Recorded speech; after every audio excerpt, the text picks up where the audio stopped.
ผู้ใดเหมาะสมกับลาวก็ให้ลองพิจารณาเบิ่งนะครับผมหน้าตาสวยน่ารักแบบนี้เฮ็ดอยู่เฮ็ดกินเป็นแบบนี้นะครับผมถูกสเปคผู้ชายคนใดแน่ก็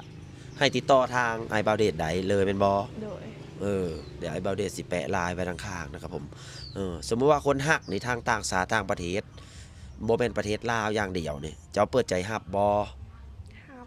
ฮักบ่คนไทยคนอเมริกาหักคนยุโรปโดยคนเอเชียหักคนลาวหักฮักหมดเนาะโดยจีนเวียดนาม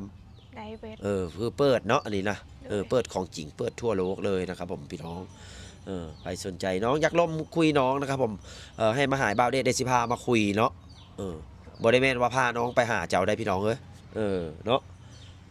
มันบ่แม่นพาไปยิงไปหาผู้ชายนะครับผมอันนี้คือเปิดอยู่เฮือนนะครับผม